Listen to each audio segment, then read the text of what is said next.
Maids বা ভুট্টার ভিতরে জালি ভুট্টার ভিতরে কি থাকে, কেমন অবস্থায় থাকে আমরা চলুন দেখে নিই। ভুট্টার ভিতরে আসলে কিন্তু খুব সুন্দর দেখতে এবং এই ভুট্টা কিন্তু খাওয়া যায়। এতে অনেক পুষ্টি রয়েছে। দেখুন এখন ভুট্টা ছিলছি। দেখুন ভিতরে কেমন আসলে দেখা যায় আমরা দেখি।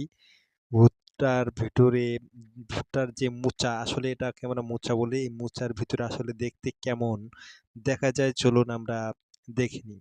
যারা কখনো দেখেন নাই তারা মিস করবেন না আসলে ভিডিওটা। সবাই দেখুন এখন এই বেরোচ্ছে আর একটা হয়ে গেছে। দেখা যাক ভিতরে দেখতে কেমন আমরা দেখি ভিতরে আসলে ভুট্টার জালি ভুট্টার ভিতরে যা বা ভুট্টার মোচার ভিতরে দেখতে কেমন আমরা একটু সবাই দেখবো ইনশাল্লাহ আজকে সবাইকে দেখানোর চেষ্টা করব এই মোচার ভিতরে।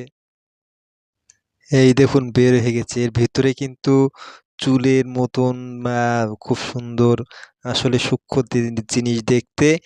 এম, এইগুলো কিন্তু দেখতেও খুব ভারী সুন্দর। দেখুন কি সুন্দর দেখা যাচ্ছে তাই না? এইগুলা কিন্তু আসলে অনেক সুন্দর দেখতে এবং ভিতরে ছোট্ট জালি জালি ভুট্টাও হয়েছে। এগুলো কিন্তু অনেক পুষ্টিকর ভুট্টা বলে এইগুলো। আহ, অনেক পুষ্টি আছে এই ভুট্টায়। দেখুন কি সুন্দর দেখা যাচ্ছে, এগুলো কিন্তু খাইতেও অনেক মিষ্টি।